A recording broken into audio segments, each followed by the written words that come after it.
Hey everybody. A quick note before starting today's episode. Last week, I initiated a sort of giveaway to the person who wrote in the best drug-related story. Well, submissions are in, and a winner has been chosen. Before announcing the winner, I just wanted to say a couple things. First, the stories you hear in these episodes are not intended to condone or condemn behavior. They're simply made available to provide people with insight into what drug use looks like and how it is manifested in individual lives. Having said that, this story contains material that many people wouldn't condone, and the story you're about to hear, while it is the winner, doesn't necessarily mean that this is behavior that people should be exhibiting. However, it is a good story, it's honest, and it's well written, which is exactly why I chose it. So, having said that, here goes. The winner of this specific giveaway is Alex, and here is their story. It's a fairly long one, so settle in. It's titled Psilocybin Allegory. I began my day with a line of methamphetamine in the toilets at work. I spent the rest of the day ripping arse and sucking back burning lines of cheap speed, charging further and further until I was burning good and hot. I got home that evening with a blowtorch in my head and quickly set about getting our family routine in order, paving the way toward a long evening of hard work on my screenplay, which at such time I truly believed required meth to attain authenticity. Somewhere along the line, I got distracted from my task and set about sculpting diabolical, bionic squid faces in clay. I worked through the night. In the morning, as the first fingers of autumn light licked the belly of great, streaked high clouds beyond my window, I hatched what in retrospect could be seen as a rather flawed plan. Now, this plan requires a little backstory, so here we go. Whilst at work one afternoon, a couple of our drivers rolled onto site. They'd been delivering a shipment to a remote block of land upon which grazed a herd of cattle. After some foraging, these two fine gentlemen uncovered a patch of rather large, gold-topped mushrooms. With a wink, they showed me the paper bag sitting on their dashboard, and after a short negotiation, I managed to procure a reasonable dose of fresh mushrooms. Fast forward roughly 3 months, and only one of those mushrooms remained in my fridge, growing mold and somewhat dehydrated, and so on that crystal dawn I rattled it out and chewed it up.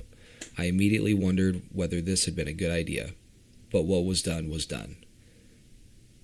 The onset of psilocybin took hold almost immediately. I was overwhelmed by a sense of great anxiety, which seemed like a low-frequency rise up from beneath me as I lay upon the floor, squirming in discomfort. It hummed and pulsed. I braced myself and breathed through it. It seemed to pass straight through me, rising up and out of me in a great golden swell of liberation. I opened my eyes and looked out into the rainforest, which had become a gridwork of kaleidoscopic greenery. The tall trees bowed in an insistent breeze, and somewhere, locked in that fascinating trance, I began to sense beside me a council of what I understood to be elders. They sat presiding, deliberating over me from just beyond my periphery. I knelt at the window and knew that I was forbidden to look upon them, and in a great reverence, I thanked them for granting me this audience. Their presence was hallowing. After this, I lay back down and closed my eyes. I could see great golden patterns swirling within my mind's eye, and as the intensity of patterns grew, I began to feel that I was in a technicolor realm of rainbow light. In the rainbow realm, there was a shaman. He wore a technicolor gown, a technicolor headdress. He was surrounded by helpers who aided him as he drove by use of a wand, a huge medicine wheel of rainbow light. It was as heavy as stone. He stood within it, rolling it slowly toward and eventually through me. I felt his magic cleanse all of my meridians, which were not my chakras, but other energy centers that lay in dense collections throughout the fabric of my vessel. Many were blocked and clogged with filth and blindness and vice. Then he simply rolled on and was gone. What the fuck had I just experienced?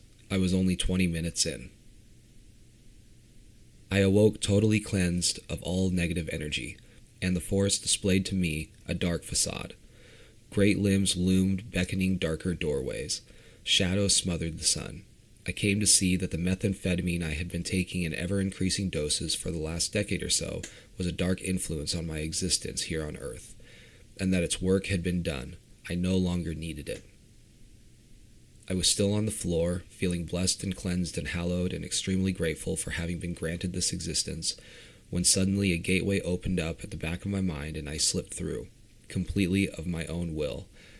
I sat up within an alien spacecraft, octagonal in shape and spoke with 8 very comfortable gurneys. It was plush like an Italian sports car. The seats, or reclined gurneys, were of some synthetic fabric akin to white leather. The place was well lit, like a medical facility. All in all, it was a very pleasant room. I wasn't quite able to hold myself there for long, and I eventually slid back through the digital mind gate into this realm. I opened my eyes, closed them again, found the doorway, slipped back through.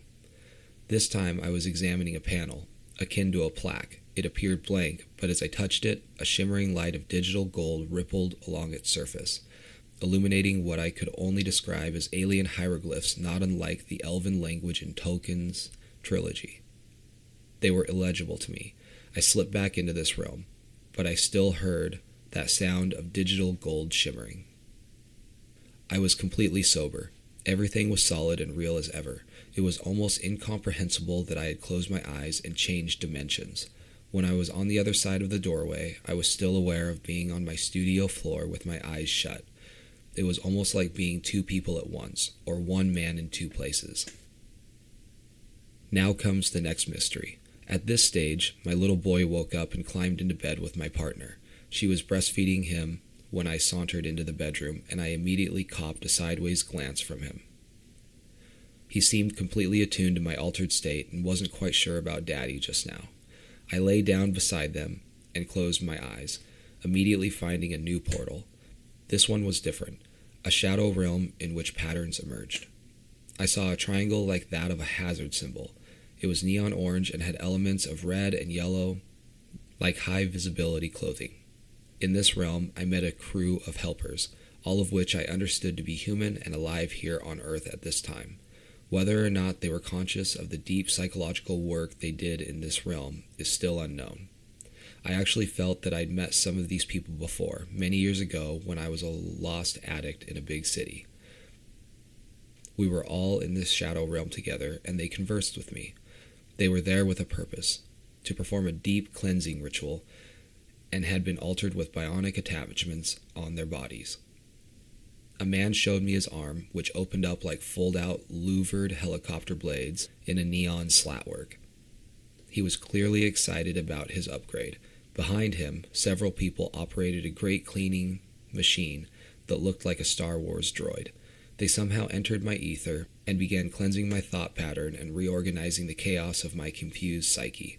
It was like having my hard drive defragmented and upgraded. I was also acutely aware that my son was restless and uncomfortable beside me, as though this operation was somehow disturbing him, and I arrived at some points of heavy processing, at which time I made the decision to end the operation, opening my eyes and returning to consciousness immediately. To this day, I look forward to completing the operation at a more opportune time. Disturbed by the meth, I tossed it in the trash. I then cleaned the house and heated a mold outbreak in our end suite. I later rifled through the trash and retrieved the meth, which I continued to snort until it was gone. What the fuck was that experience? Was it real? How could I have imagined such things? I cannot answer those questions, but I can tell you one thing. I have never in my entire life tripped so hard, and on that level, off one single shroom. Was it the meth that opened the gate? Had I finally attained a state of consciousness in which this mystery was revealed? 1 year later, and at the beginning of mushroom season, I look forward to solving that mystery, though I somehow feel that my only way of grasping and maintaining sanity is to merely disregard such quests and accept the possibility that there really is no answer. Thank you so much, Alex. I'll definitely be getting a hold of you, and we will work out a way to get you a t-shirt. Having said all that, I hope you enjoyed today's episode. Thanks for listening, everybody. Hey, is this Timothy T? Yes, it is.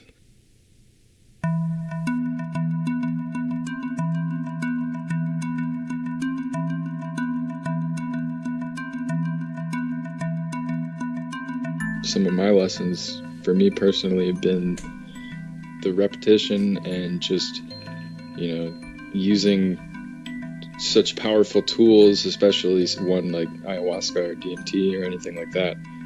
I think that in order to truly integrate with these experiences, you need to spend time not using the tool again. Otherwise, it's just like, you beat the nail in and now you're just hitting it with the hammer and making dents.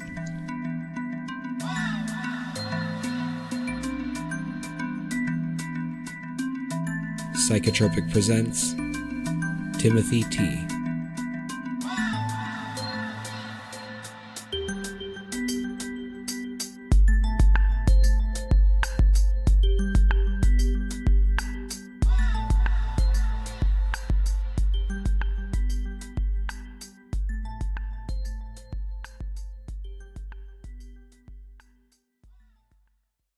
I think that it's kind of unusual, but the first time I used a psychedelic was with DMT. I was actually 13 years old. I was sent to rehab by my mother for smoking cannabis, and I had made a friend there.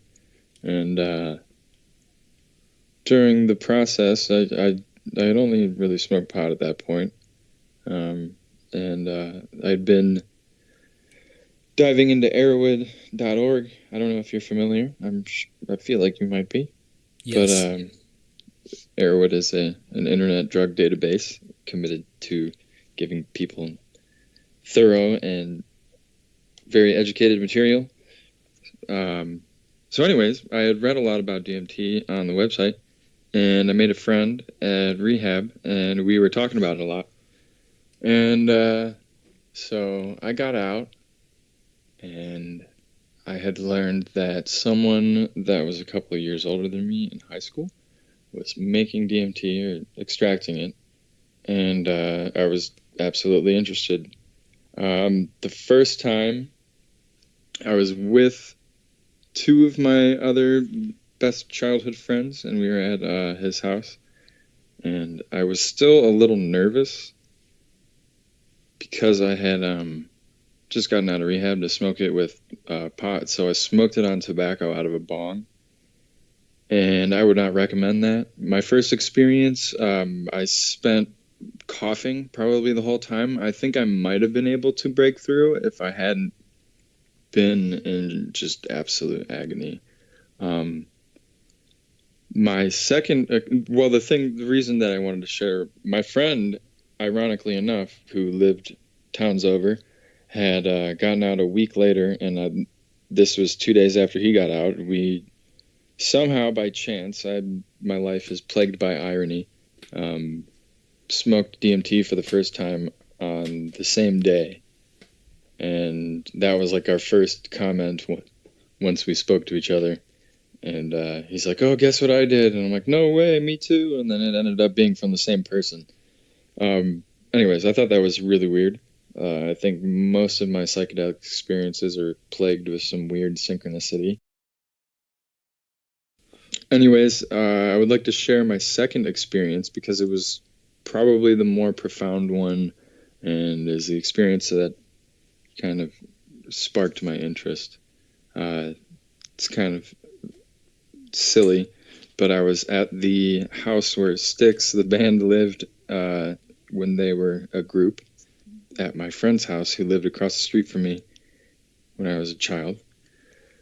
And I was with the person who was extracting it and a couple other friends, and we were sitting at a table in her backyard, and I had a bandana on the table in front of me. It was a green bandana, just like the paisley patterns, and my one friend and I were passing back and forth a pipe that had cannabis on it. And it was a really subtle breakthrough. And all of a sudden it was like I slipped out of my body. And I fell into, like, towards the table, into the bandana. And then now my whole visual field is engulfed with the patterns of the bandana. And they were like animated and alive and growing and just shrinking and fractalating. And then all of a sudden I felt myself lift just wherever I was. I felt this lifting feeling, and then the visual field exploded with light. And all of a sudden I'm just flying, and I'm an eagle in this canyon. And this, I don't know a lot of people describe it with like dimensions, but I don't really know how many there would be. But it was like everything was made of light.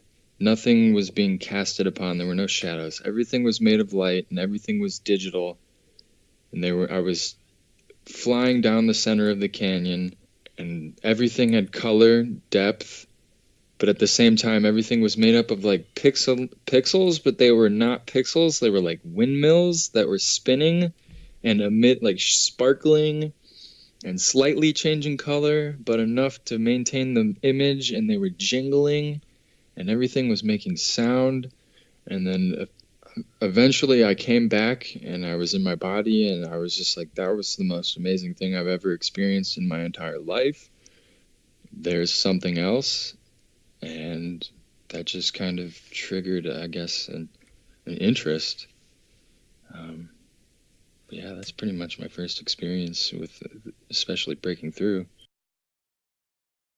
Why did you think that there was something else based on that experience? And what do you mean by something else? Especially with how young I was. For me, something else was like there's another. Well, I think still now, but there's another realm of something, some mode of consciousness. I didn't think of it as that then, but I didn't know how to define it. But the fact that I could have an out-of-body experience where it's not just, I've had out-of-body experiences in dreams as a child growing up where I had seen myself, and at this point, I don't know if you would really consider Salvia a psychedelic, but I think I'd actually experienced that. And I had an experience where I was out of my body and I was floating in the air, and my belly button, my feet and my hands sucked into my belly button, and I disappeared. So that's like an out of body experience. But this one was like, I was totally unaware. I had left my body. Like Timothy was gone. I was this eagle. And for me, that was just a sign that, I don't know, that it's more than just it felt like more than just a hallucination. And I think that's a constant theme with a lot of people describing experiences with DMT or ayahuasca, is that it's hard to deny the validity of the experience, that there is something else. But I don't feel any fear about it. It's a beautiful thing. I can definitely understand what you mean by it's hard to deny the validity. I've done DMT a number of times myself. I've actually done it quite a bit. And every time I get projected to what I'll call another realm, and it seems very real and concrete. The issue that I take with it, with that whole experience and the way that it's popularly interpreted, is I feel like there's a chance that it's just all in your head. Like there is an interpreter system that interprets you that rapid, insanely unusual firing of your serotonin systems. And somehow it's making sense of that data that gets interpreted into that other realm, like that bejeweled. In your case, it was the canyon. For my case, it's usually some sort of neighborhood, some sort of weird sort of suburban neighborhood or a school hallway of sorts. But it feels real because in a sense, it is your consciousness So it is very real, but is it based in the reality that everybody else is in? Or is it just your interpreter system kind of glitching and producing these images as best that it can based on the data that it's receiving? I've definitely explored that thought. My personal, I guess my best theory that I can come up to, and parts of it I would say, and I'll share my experiences, but parts of it are not really a theory at this point. And I do think that, at least for me, DMT has some spiritual value for me. But I have had a lot of entity contact as I've gotten older, and some of the things that have been said to me, I have a hard time denying because of just the validity and just how much it makes sense. And just, I guess, I do think that part of what you're getting at, though, is like your perception is your reality a little bit. And I think am I correct? Yeah, kind of, for sure. So slightly on that angle, I guess part of my philosophy is that is true for all of us, is that our perception is our reality in a more complex scientific way than like this, I don't want to use the word foo-foo, but just a spiritual, non-linear kind of way. But I mean, we're all experiencing our normal reality because we're all interpreting all of these different vibrations around us with our senses. So who's to say that just because one person is changing their senses intentionally, that experience is not real? Just because I could not collectively experience it with you. That being said, I've experienced it myself, and I know others that have experienced collective experiences, hallucinations, whatever you want to say, visuals on psychedelics. So it is possible. And that is the interesting thing, I think, about DMT, is the slight consistent objectivity of the experience, like of what people encounter while they're experiencing it. But that being said, I do think that everything is mental, and that's something I do a lot of reading. And I don't know, have you heard of the Kybalion? No, what is that? It's based off of the Hermetic principles, which is like the Emerald tablets, but it's these 7 different principles. I don't know if I could recite them all off the top of my head, but the first one is the principle of mentalism, and it's the idea that the whole universe, like all is mind, and that the all is undefinable, but all is mind. Everything is mental, and everything is like, it's a sort of, for lack of a better term, a sort of creationist like interpretation of reality, that like there's some cosmic mind dreaming up the universe that's so much more intelligent than we are. So it's something that we could never even comprehend. But in that sense, I do think that all living things, and this is getting into some of my, I'm trying not to jump around too much, but this is getting into some of my entity contact, which I will admit could also just be my mental train of thought or my setting while experiencing this contact with these entities. But that's also kind of weird where the entities come from.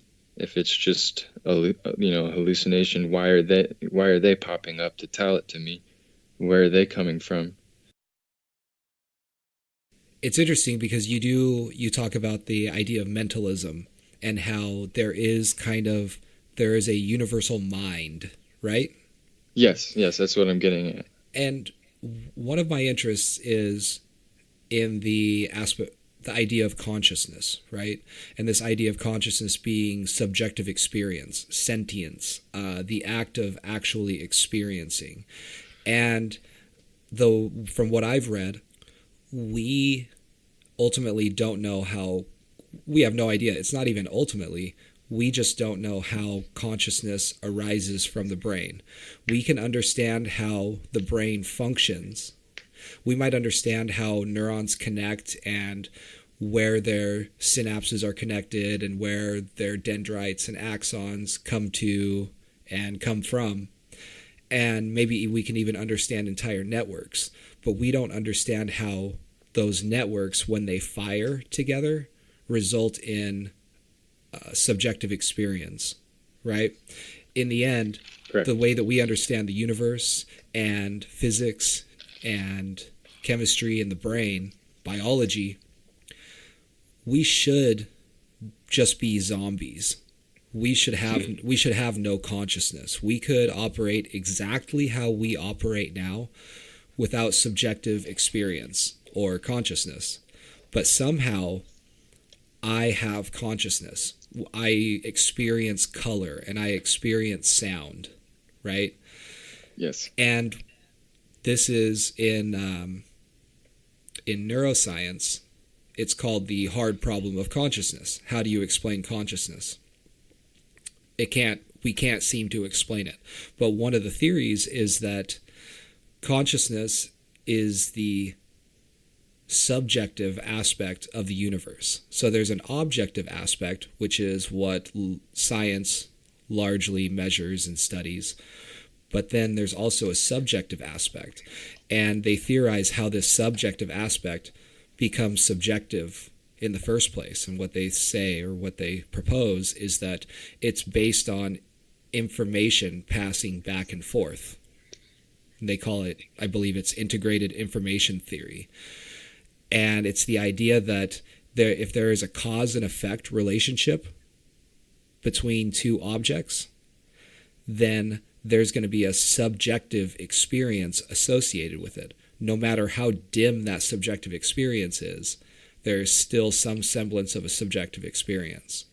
And if that's the case, then not only do I experience consciousness as a result of my neurons communicating with one another, creating a cause and effect relationship with one another, but the act of you and me communicating right now, and the act of anybody who's listening to it and then reacting to it in any way, creates a sentience all on its own. So not only is there sentience, like two sentient creatures communicating, and then however many sentient creatures experiencing and reacting to that communication, but there is another sentience that arises above all of that, and then it can just expand in layers outwards until you have an entire universe. You have the photons of distant stars reacting with meteorites flying through space. And there's some sort of sentience that is formed from that. Totally with you. I just wonder if this concept of how consciousness arises has anything to do with the idea of a universal mind.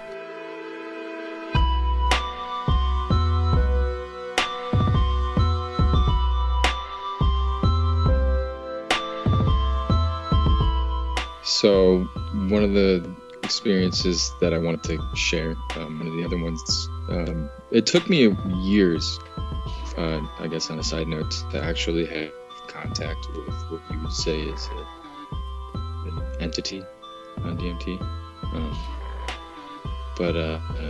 And I guess I'll share this experience first.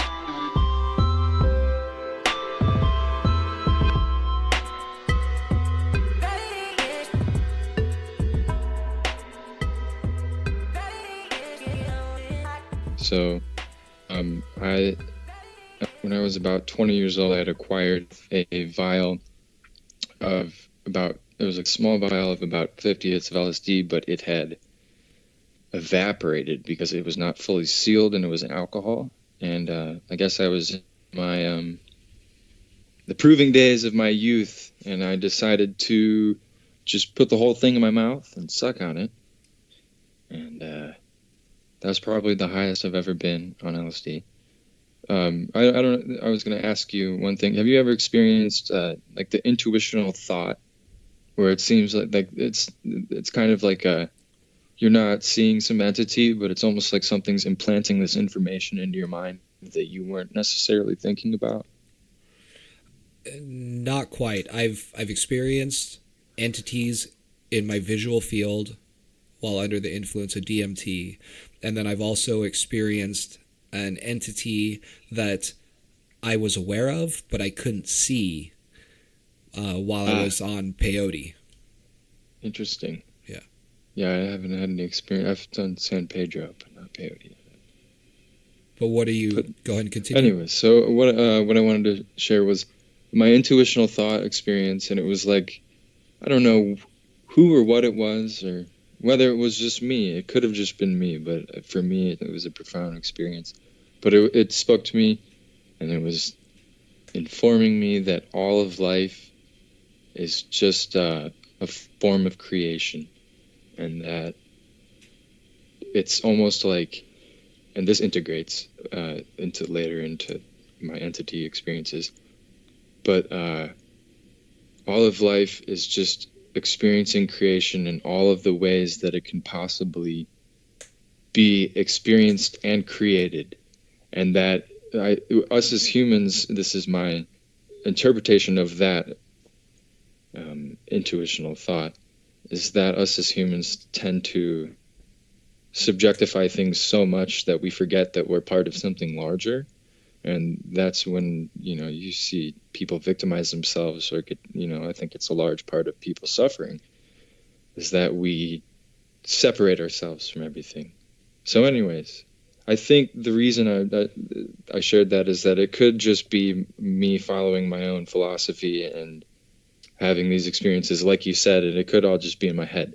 Anywho, years down the line, I had this entity contact, and this was after I had started reading the Kybalion, and I think that's what I'm kind of getting at, is that I think that these tools, that the set and setting is everything. So whether or not it is a hallucination or this or that, I think that part of it is where you are at beforehand. Like, you have control over the experience, and the more that you learn to integrate into the experience and the intensity of the experience, the more that you'll be able to actually take things back. Anywho, what I was told is that all of life, and it was almost a repetition, but it was more complex. All of life and everything is all part of creation, and there are multiple realms, the infinite realms of creation. It's almost like this mathematical algorithm that's processing through this machine of life, and we're just this one realm of existence that's out there just to be, and that I should be grateful just to be a part of it. And it specifically said that to me, that I should be grateful just to be a part of this beautiful thing that we call life. And it was that it then took control over my visual field and was flipping, like it was like almost like different filters on a cell phone camera, but it was turning into, like, it was showing me, it was like, here, this is one field. It was showing me energy, and then it was flipping it, and it was telling me that everything is integrated. Everything, because it's like these changes in every algorithm, like every variable in an algorithm, that every change in energy in our universe has a change in the other universe. And that's what the entities, or the spirits, if you will, are doing, is that they are these conscious elements of, like, these ideas, and they're that realm of the cosmic mind. That being said, I do think that you can reach other spaces with psychedelics. I don't think that's the only plane of existence, but I think that a large part, and I understand that this is my subjective experience, but I can't reject it. I don't know how to accept that. And I think a large part of it is the entity contact. It's like, I don't know why that would be. Well, I mean, I think that you're experiencing a certain algorithm within this matrix of algorithms that are a part of this universe, this multi-layered universe. A unified field of a creative force. Yes, I would, yes. Even if it's just in your head, you are still an aspect of the universe, right? You're not separate from the universe. You are a part, you're a part of the universe. You're an eddy. You're basically an eddy of energy in an ocean of energy. I like that. That's experiencing this subjective, that has this subjective experience, right? And even if your eddy is spinning out of whack momentarily, it's still a part of that eddy. It's not like you're detached from reality all of a sudden. You're just experiencing another version of your reality. And whether this is like whether this is shit, I'm losing it, man. I hear you. I mean, it's heavy. No, it's really heady stuff, right? And I try to refrain from getting too woohooey about it. So on one hand, I understand how it could be interpreted as a multi-dimensional universe where you are, or we are, one algorithm within this matrix, or I can't. What did you call it? I guess that's just your perception of what the universe is, though, and that's generally how we define it. Is that these would be other universes or other dimensions, but maybe we just haven't learned how far things go, and that it is all unified, and that it is all sharing. I don't know how to. Yeah, it's hard to describe in itself, the concept, but I do think that one way or another, whether or not I'm right, if it were true, the subjective part would fit into the whole aspect of it just being part of the design. So, how do you feel that the entities you experience while under the influence of DMT and other psychedelics, how do you think they play a part in this? Why do you, when you alter your consciousness in this way, get projected into that realm? That I actually do not know, and I am extremely interested in, and I think is the main thing that has sparked my freshest path in life. But I've become really interested in ethnopharmacology, and I think that's part of understanding why this is a key to this, this doorway.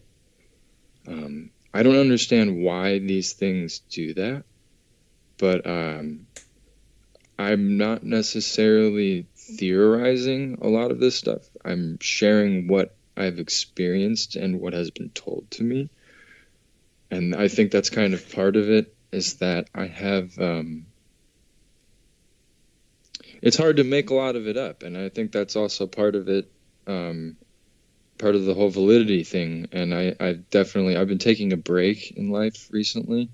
I've had a lot going on in this realm, and I actually had some experiences that were so profound that after over a decade of using psychedelics, it made me stop. And I kind of come full circle to where we began. I realized, and this is how I learned that lesson, that I need to reintegrate and take a step back. And in order to really actually kind of validate my experiences, maybe take a break and come back down to, base level for a good while and ask myself, how do I feel about it still? And I've done this, and I've given it so much thought. Coming back to traumatic experiences, it was kind of related to some trauma, and so it's been a heavy thing on my mind. But I do think that's kind of part of it. I've been, talking to some of my community too, and I think by taking a step back, it's been really healthy. And that's why I'm so confident. And either I'm absolutely crazy, or like I said, and like I learned from my first experience, at least with DMT, that there is something else out there.